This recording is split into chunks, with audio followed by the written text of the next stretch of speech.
कैसी, सूरत कैसी, कद कैसा, रंगत कैसी। एक सहाबी उठे, कहते हैं बिलाल मैंने सुना तुम्हारी शादी नहीं हुई है, तुम्हारी बीवी नहीं है। आए बिलाल मेरे घर चलो, मेरे पास खूबसूरत बेटी है, चांद का टुकड़ा है, हसीनो जमील बेटी है। आए बिलाल एक नजर मेरी बेटी पे डाल लो, एक नजर मेरी बेटी को देख लो, अगर पसंद आ जाए तो मैं अपनी बेटी का निकाह तुम्हारे साथ कर देता हूं। तुम्हारी सोहबत में तुम्हारे पास रहकर मेरी बेटी भी जन्नत जैसे अमल करेगी और वो भी जन्नत की मुस्तहिक हो जाएगी। इतने में दूसरे बोले नहीं, आए बिलाल पहले मेरे भाई ने कह दिया उसकी बेटी देख लो, अगर उसकी बेटी पसंद ना आए तो मेरे घर चलो, मेरी बेटी देख लो। अपने आप को मुसलमान कहलाने वालों, अहले हदीस के दावे करने वालों, शर्म नहीं आती मोटरसाइकिलें मांगने वालों, जहेज लंबा चौड़ा डिमांड करने वालों, शादियों में मर्द और औरतों को एक साथ खाना खिलाने वालों और लड़कियों को बेशर्म बेहुदा कपड़े पहनाकर शादियों में पहुंचाने वालों, चिल्लू भर पानी में डूब के मर जाओ, तुम्हें जन्नत मिले तो कैसे मिले, हमें जन्नत की खुशबू नसीब हो तो कैसे हो। यह था बिलाल। साहबा ने रंग नहीं देखा था, कद नहीं देखा था, रंगत नहीं देखी थी, उनके रंग पर नहीं गए थे और अपनी चांद जैसी बेटी देने के लिए तैयार। हम कहां देंगे, हमारी बेटियां तो आजकल खुद ही ढूंढ लेती हैं। जब रिश्ते की बात आती तब पता चलता है, घर की मां बताती है शौहर को बेटी के लिए कहीं बात मत चलाना, क्यों, बात खराब हो जाएगी, क्यों, तुम्हें पता नहीं लड़की ढूंढ चुकी है उसको नहीं करेंगे, अगर नहीं करोगे तो भाग जाएगी, पूरे खानदान की नाक कटा देगी। उस दिन पता चलता है हमें, जब कोई रिश्ता हम बाप अपनी मर्जी से लेके आता है कि देख लो, तब पता चलता है कि नहीं यहां मेरी नहीं चलेगी। आज मेरी बेटी बाप से ऊपर हो गई है और हमारे देश का कानून भी कहता है अब 18 साल से ऊपर हो गई है तो अब 60 साल के बाप की नहीं चलेगी, अब अच्छा बुरा सोचने का हक अब बेटी को है। देख रहे, ये था मसावात, ये थी बराबरी, रंग शक्ल सूरत कुछ नहीं, हमारे अंदर ईमान। हम सोच रहे हैं मिटा दिया इस फर्क को, कोई छोटा नहीं कोई बड़ा नहीं। कुरान भी कहता है सारी दुनिया के मनुष्य इंसान आपस में भाई भाई है। हमें वो धर्म बताओ जो मारने की इजाजत देता हो, हमें वो धर्म बताओ कौन सा धर्म है। और सुन लो, धर्म की आड़ में नफरतें फैलाने वालों, अगर कोई धर्म किसी को मारने की इजाजत देता है तो ऐसा धर्म हम अपने जूते की नोक पे ठुकराते हैं, उसको हम धर्म मानने के लिए तैयार नहीं है। जो किसी को मारने, किसी पर पिस्टल चलाने, किसी के घर को जलाने, किसी छोटे से छोटे मासूम दूध पीते बच्चे को भी आग में झोंक देने, अगर ये सब धर्म की आड़ में हो रहा है तो ऐसा धर्म मेरे पैरों के जूते के नीचे नहीं मानता। ऐसा धर्म हो ही नहीं सकता जो मासूमों की जान लेता हो, जो बेकसूर लोगों को घरों में बैठे हुए जला देता हो। अगर ये धर्म की आड़ में हो रहा है तो वो धर्म ही नहीं है। सोचिए हमें कहां से मिलेगा, हमें वो धर्म तो दिखाओ। आइए मेरे प्यारे साथियों, हम तसव्वुर करें हजरत उमर फारूक के उस वाक़े से अंदाजा लगा। एक वाक़या, एक और शख्स, हजरत उमर रात के अंधेरे में, कभी कभी ऐसा होता था दूसरे शहर में चले गए, अब वहां के गवर्नर से कह दिया किसी को पता नहीं चलना चाहिए कि मैं आया हूं, रात में रुके। अच्छा तुम्हारे शहर का क्या हाल है? का बहुत अच्छा। नहीं, आज मैं रात में घूम कर देखूंगा कि तुम्हारे शहर का हाल अच्छा है, कोई भूखा तो नहीं है, कोई प्यासा तो नहीं है। कौन? हजरत उमर। अच्छा सही बताओ, इस आदमी को चौकीदार कहना कितना अच्छा लग रहा है। मैं आ गया हूं तुम्हारे शहर में, किसी को पता नहीं चलना चाहिए। का नहीं चलेगा। हाल सब ठीक है? हाँ ठीक है। मैं तुम्हारी नहीं मानूंगा, तुम तो इस शहर के गवर्नर हो, मैंने बनाया, लेकिन अब हम खुद टहल के देखेंगे कि सब कुछ ठीक है कि नहीं है। और रात में भेष बदल कर रात में घूम रहे हैं कि देखें कोई भूखा तो नहीं है। और रात में टहलते टहलते एक झोपड़ी के पास पहुंच गए, देखा कि एक आदमी झोपड़ी के बाहर रो रहा है।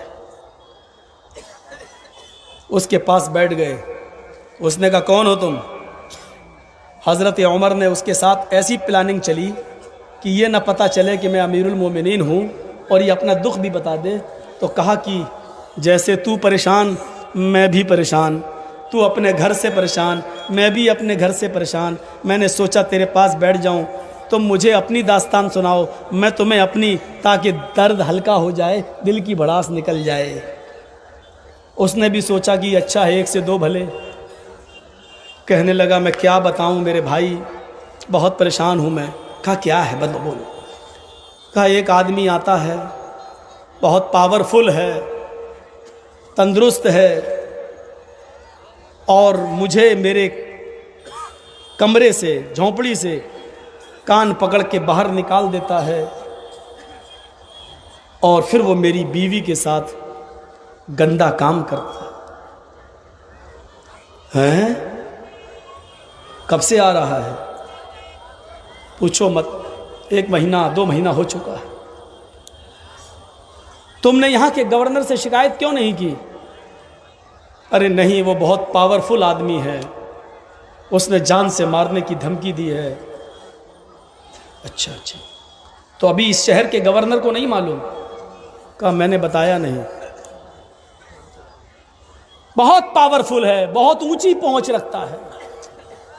हज़रत उमर ने जैसे ये सुना कि बहुत ऊंची पहुंच रखता है, वैसी नजरें आसमान पे डाली और दिल में ही कहा, आए उमर, तू आराम से खाना खा रहा है और तेरे दौरे खिलाफत में एक आदमी अपनी बीवी को लेके परेशान है, उसकी औरत की इज्जत तो आबरू लुट रही है।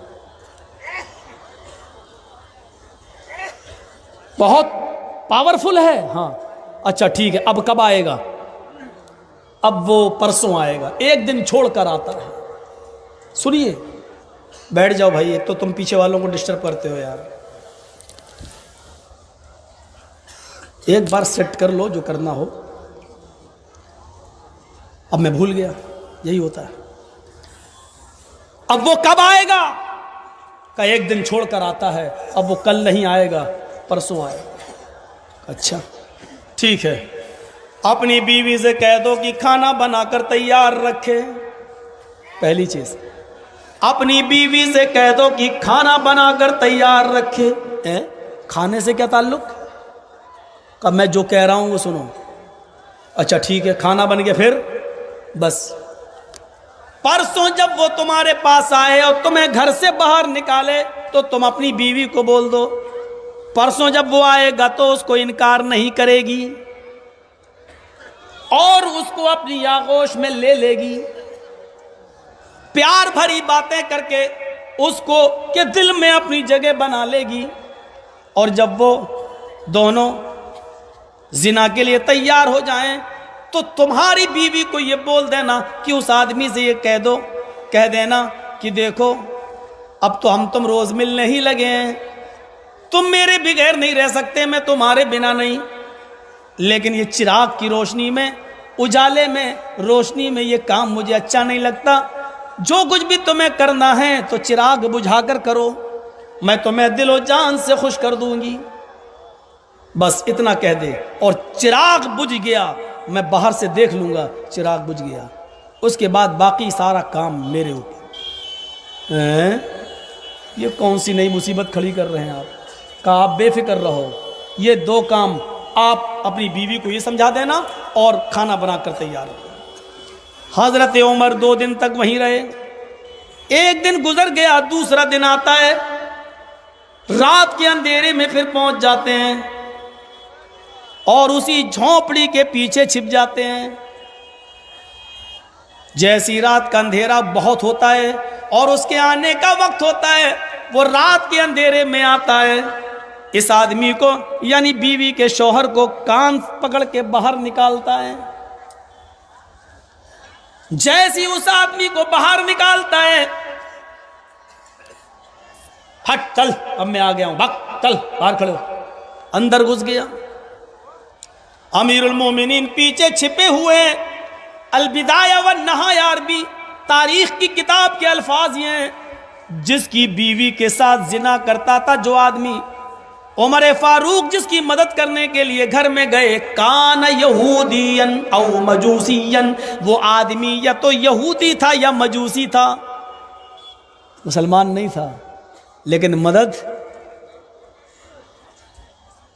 यहां तो जो जितना बड़ा बलात्कारी उतना बड़ा लीडर, उतना बड़ा नेता, जेल में रहकर भी मर्डर करवा देता है ना। मैंने कहा ना अक्लमंद बनो, हर बार नाम मत निकलवाओ मेरी जबान से। जब तक मैं नाम नहीं निकालूंगा आपके यहां आता रहूंगा इंशाअल्लाह। और जहां नाम निकल गया तो ससुराल जाना पड़ेगा, फिर और मुसीबत, फिर जलसे भी नहीं कर पाएंगे। तो एहतियात भी बहुत जरूरी हो गया है। भाई आपके पास क्या है, बड़े आसानी से आप जज्बात में आगे बोल देते हैं कि बस डर गए। आपके पास क्या है, एक फर्जी केस आप पे लाद दिया जाएगा, लड़ो मुकदमा, 15 साल के बाद फैसला होगा कि मौलाना जर्जीस पर यह जुर्म साबित नहीं हुआ, बाइज्जत कोर्ट बरी करती है। 15 साल तो बेकार हो गए। कोर्ट क्या कहेगी 15 साल के बाद, सॉरी लेकिन इंसाफ मिला। अरे इंसाफ तो 15 साल बाद मिला, ये 15 साल जो हमने अपनी बेगुनाही के काटे ये कौन वापस करेगा। दुनिया की किसी कोर्ट के अंदर, भारत के किसी कानून के अंदर इस नुकसान की तलाफी का कानून नहीं है। तो इसीलिए थोड़ा सा एहतियात जरूरी है। तदबीर करने में कोई बुरी बात नहीं है, तदबीर होनी चाहिए। उस यहूदी या मजूसी की मदद करने हजरत उमर पहुंचे, रात में छिपे, उसने कान पकड़ के बाहर निकाला, उसकी बीवी ने अपनी मोहब्बत के जाल में उसको गिरफ्त में ले लिया। वो भी खुश हो गया, उसने कहा ठीक है कोई बात नहीं, चिराग बुझा दो। जैसे ही चिराग बुझा, हजरत उमर ने कहा जल्दी अंदर घुसो, कहीं चिराग देर तक बुझा रहा तो सारा काम ही हो जाएगा। इन दोनों के कपड़े उतारने से पहले ही अंदर घुसे हजरत उमर, और जैसे ही अंदर घुसे तो वो आदमी ये समझा कि इस औरत का शौहर फिर घर में आ गया बाहर से। हक! यही हजरत उमर को निकलवाना था उसकी जबान से, क्योंकि जब अंदर घुसे तो तलवार तो हाथ में, लेकिन अंधेरे में पता नहीं चल रहा है आदमी कहां है औरत कहां है। अगर अंदाजे से तलवार चलाते तो आदमी के बजाय औरत पर भी तलवार चल सकती थी। इसलिए यह समझना जरूरी था कि आदमी कौन है औरत कौन है। तो हजरत उमर पैर जोर जोर से मारने लगे अपना जूता जमीन पर। वो कहता भाग हट, ये आवाज ही निकलवाना था। जैसी आवाज निकली वैसे ही उसके ऊपर हमला कर दिया, हाथ बायां हाथ पकड़ के उसके बाल पकड़ लिए, और बाल पकड़ के खींचा तो उस आदमी के बाल भी बड़े बड़े लंबे थे। जो लंबे बाल उसके देखे तो हजरत उमर को फिर शक हुआ कहीं ये उसकी बीवी के हाथ बाल तो नहीं है। बाल मोड़ के कहते कौन है बे तू। उसने कहा तेरी हिम्मत कैसे पड़ी इधर आने की, अभी तो मैंने कुछ किया ही नहीं है। कहा अब करता हूं। अब समझ गए कि मार दी है, मोड़ी गर्दन मारी एक तलवार, एक ही दफे में कट गई, एक दफे में। अलबिदाया व नहाया के अल्फाज हैं, हजरत उमर ने जब भी अपनी जिंदगी में कत्ल किया किसी की गर्दन उड़ाई, दोबारा तलवार चलाने की नौबत नहीं आई। एक ही बार में गर्दन तन से जुदा हो जाती थी।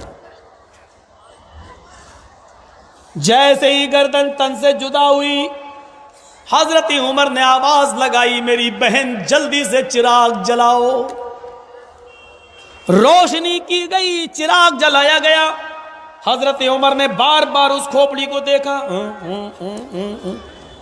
फिर मुस्कुराए। रोशनी में उसको पहचान लिया, फिर मुस्कुराए और आसमान पे नजर डाली और कहा अल्हम्दुलिल्लाहि रब्बिल आलमीन। मेरी बहन खाना बनाया कि नहीं? हाँ बना है, जल्दी लगाओ। लाश के पास वहीं करीब में बैठकर खाना खाया और पेट भर के खाया और कहा आज मैंने बहुत ज्यादा खाना खाया है, शिकम शेर होकर मैंने खाना खाया। वो दोनों बीवी मियाँ बीवी दोनों देख रहे हैं, लाश के पास बैठ के खाने की हिम्मत नहीं पड़ती, उमर वहीं बैठ के खा रहे हैं। अब हजरत उमर जब जाने लगे तो उस यहूदी ने पीछे से उनको पकड़ा, खींचा और कहा ए भैया ये क्या मुसीबत तुम यहां डाल दिए? कहा क्या हुआ? तुमने इसको कत्ल कर दिया और तुम चल दिए? कहा क्यों? कहा इस शहर के गवर्नर को, और गवर्नर के जरिए अगर उमर को पता चल गया, अमीरुल मोमिनीन को, तो लाश मेरे घर से बरामद होगी तो मुझे कत्ल के जुर्म में कत्ल किया जाएगा। ये तो एक और मुसीबत में तुमने फांस दिया। हजरत उमर ने कहा घबराओ नहीं, अभी शहर के गवर्नर के पास से कुछ आदमी आएंगे, डेड बॉडी को ले जाएंगे, टाँके वाँके लगाएंगे और इसके दफन कफन की तैयारी कर देंगे, तुम्हें घबराने की जरूरत नहीं है। शहर के गवर्नर के पास से आएंगे? हाँ। आप हैं कौन? कहा अमीरुल मोमिनीन, खादिम। खादिम लोग नहीं समझ पाए तो समझ जाना कौन? चौकीदार। ये है चौकीदार। मौलाना जर्जीस अपने आप को चौकीदार कह दे, ये बहुत आसान है, कह ही तो रहे हैं, लेकिन बन के दिखाना बड़ा मुश्किल है। बन के दिखाना। कितनी लाशें बिछ गई दिल्ली में, लेकिन एक हल्का सा ट्वीट भी नहीं हो सका। 3 दिन के बाद कहा जाता है शांति व्यवस्था बनाए रखो। गुजरात में भी जब दंगा हुआ तो 3 दिन के बाद ही कहा गया था शांति व्यवस्था बनाए रखो। ये कहना पड़ता है, जिस कुर्सी पर हम बैठे हैं उसकी जिम्मेदारी बनती है। जो होना था वो 3 दिन में हो गया, उसके बाद हम अपील कर रहे हैं। यही तो राजनीति है, यही तो सियासत है। और जो इसमें माहिर हो गया वही तो पीएचडी की डिग्री ले लिया, वही तो डॉक्टर कहलाता है, वही तो माहिर सियासत कहलाता है। इस फन से आप जितना वाकिफ हैं हम नहीं हैं। आप तजर्बेकार हैं, ये फार्मूले आप कई मर्तबा कई जगह आजमा चुके हैं, आप एक्सपर्ट हैं इस खेल के। मेरे भाइयों का उमर है आप? हाँ। कहा अमीरुल मोमिनीन, खुशी हुई मुझ जैसे यहूदी या मजूसी आदमी की आपने फिक्र की, लेकिन मुझे 2-3 सवाल के जवाब जब तक नहीं मिल जाएंगे मैं आपको जाने नहीं दूंगा।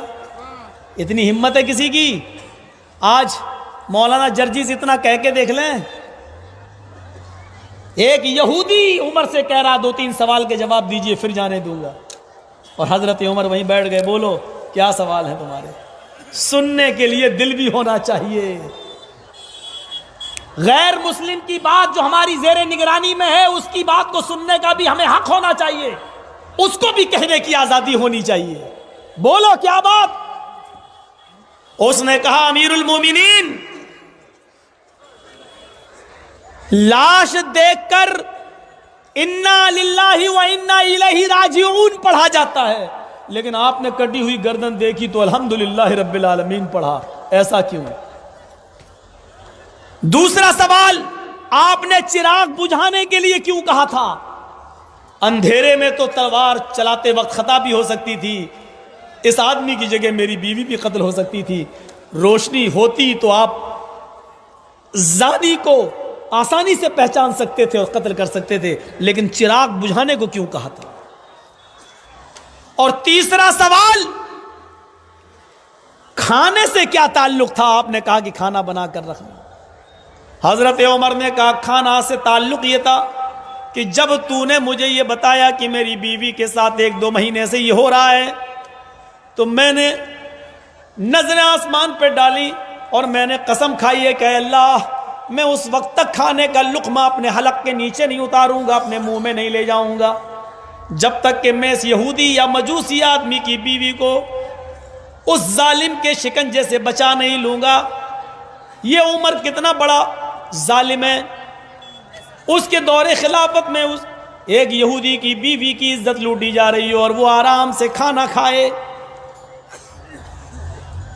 देख रहे हैं दिल्ली जल रही है, आग लगी हुई है, घर मकान जलाए जा रहे हैं, इबादत गाहें जलाई जा रही हैं। बजाय इसके इस देश के जिम्मेदार को खाना पानी छोड़ देना चाहिए कि हमारे देश के बेटे, हमारे देश के नागरिक मारे जा रहे हैं, लेकिन वो ट्रंप के साथ बैठकर तरह तरह की ग़िज़ाएं खा रहे हैं, तरह तरह के आइटम खाने में लगे हुए हैं। ये दो चौकीदार का नमूना मैंने आपके सामने रखा है। ईमानदारी के साथ बताइए, एक चौकीदार की इस परिभाषा में, चौकीदार की तारीफ में कौन पूरा उतर रहा है? किसी से कोई शिकायत नहीं, लेकिन सोचने का मौका सबको है, कहने की आज़ादी सबको है। इसलिए मैंने कहा था खाना बना के रखना। मैं बहुत भूखा था, आज मैंने पेट भर के खाना खाया। अब रहा चिराग बुझाने को क्यों कहा था, तो चिराग बुझाने के लिए मैंने इसलिए कहा था कि तूने जब मुझे अपनी बीवी की अपने उस आदमी की शिकायत बताई तो तूने एक बात और कही कि वो बहुत पावरफुल आदमी है, उसकी पहुंच बहुत ऊंची है। तो मैं समझा पावरफुल आदमी है, उसकी पहुंच बहुत ऊंची है, तो शायद वो मेरा बेटा हो सकता है, वो मेरा भाई भी हो सकता है, वो मेरा रिश्तेदार भी हो सकता है।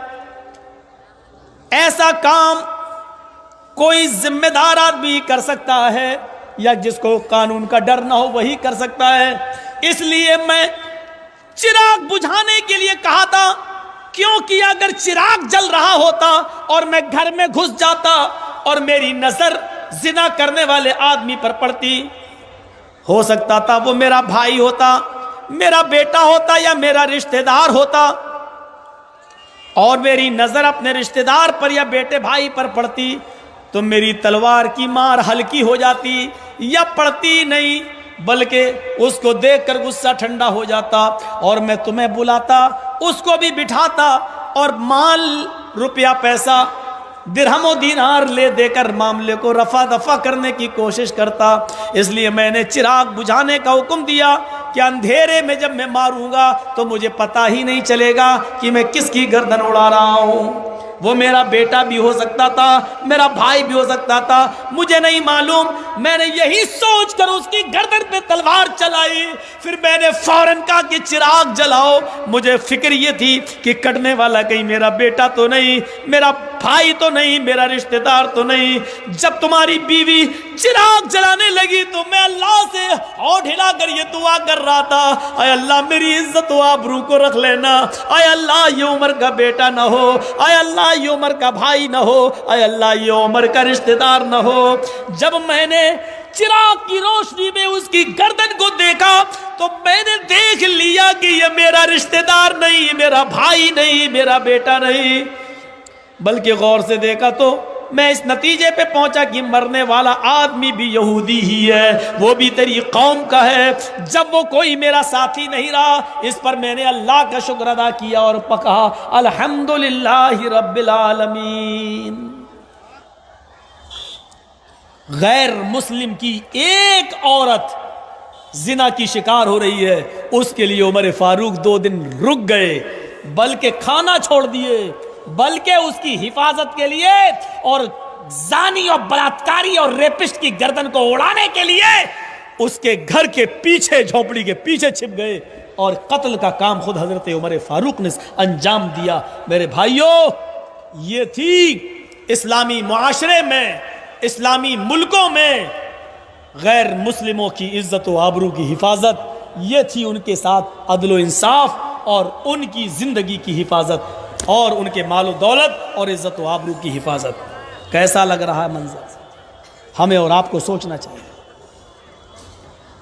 हमारे मुल्क में भी ऐसा कोई नहीं चाहता लोग उकता चुके हैं, हिंदू मुस्लिम। चुनाव आए, फला इलाके में अगर हम हार गए तो समझ लेना इंडिया हार गया, हम जीत गए तो समझ लेना पाकिस्तान हार गया। इन चीजों पे वोट मांगे जा रहे हैं। लेकिन अल्लाह का शुक्र है कि अब पूरे भारत के लोग समझ चुके हैं कि हमें इंडिया पाकिस्तान नहीं चाहिए, हमें ये सब नहीं चाहिए, हमें विकास चाहिए, नौकरियां चाहिए, हिंदू मुस्लिम भाईचारा चाहिए और होना भी चाहिए। हमारा मजहब तो ये कहता है, आप जानते हैं ईमान की कितनी शाखें हैं, कई 70 से ज्यादा। अफजलुहा कौलु ला इलाहा इल्लल्लाह, अफजल कौल, अफजल ईमान की सबसे बेहतरीन शाखा क्या है? ला इलाहा इल्लल्लाह। व अदनाहा, और सबसे नीचे ईमान की सबसे कमतर निचली वाली शाख क्या है? इमाततुल अज़ान तरीक, रास्ते में कोई तकलीफ देने वाली चीज पड़ी है उसको रास्ते से हटा देना। केले का छिलका पड़ा है, आप मोटरसाइकिल से जा रहे हैं, केले का छिलका सड़क पर देखा, आप मोटरसाइकिल रोकिए, केले के छिलके को उठाकर फेंक दीजिए। क्यों? इसलिए कि केले के छिलके पर किसी बूढ़े का पैर अगर रख गया, फिसल गया, तो उसकी कमर बुढ़ापे में और कमजोर होती है, कूल्हा सरक सकता है, घुटना फूट सकता है, दांत टूट सकता है। ये नहीं देखो कि ये मुसलमानों की सड़क है या हिंदुओं की सड़क है, हिंदू मर रहा मरने दो, यहूदी मर रहा मरने दो, है ईसाई का बुढ़ा अगर गिर रहा तो गिरने दो, मेरे बाप का क्या जा रहा। नहीं, इमाततुल अज़ान तरीक, रास्ते में कोई पत्थर पड़ा उसको हटा दो, कोई कांटा पड़ा है तो अपनी गाड़ी रोक कर पहले उसको हटा दो। इसको भी ईमान का एक हिस्सा करार दिया है, ये भी ईमान का एक हिस्सा है। जो इस्लाम किसी गैर के पैर में कांटा चुभना भी गवारा न कर रहा हो, जो इस्लाम किसी के पैर में पत्थर से उसका घुटना और उसकी कमर टूटना भी गवारा न कर रहा हो, जो इस्लाम किसी का केले के छिलके से फिसलना भी गवारा नहीं कर रहा हो, वो इस्लाम ये कैसे गवारा कर लेगा कि नारे तकबीर अल्लाह अकबर कहकर किसी को पिस्टल से मारो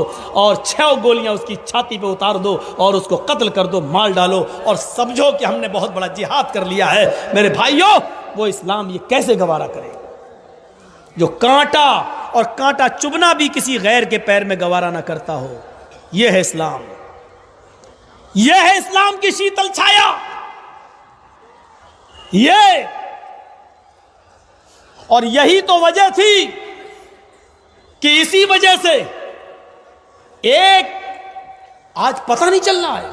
अच्छा गौर करो, बहुत बेहतरीन एक मिसाल देने जा रहा हूं आपको, सुन लीजिएगा, शायद आपने अब तक ना सुना हो, ये आपको बता रहा हूं, सुनिएगा बड़े गौर से। कितने लोग मारे गए पता नहीं चल रहा है, किसने मारा। सीसीटीवी कैमरे मौजूद, आधुनिक चीजें मौजूद, जमाना इतनी तरक्की कर चुका है, सब कुछ। समंदर में सुई गिर जाए तो उसको 5 घंटे में ढूंढने का दावा किया जाता है।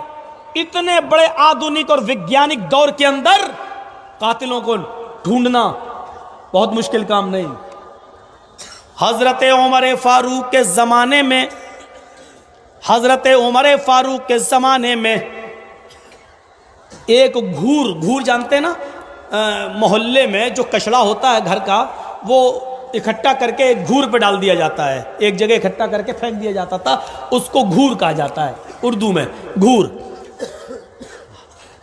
खबर मिली हजरत उमर फारूक को कि एक घूर के ऊपर एक आदमी की लाश मिली है।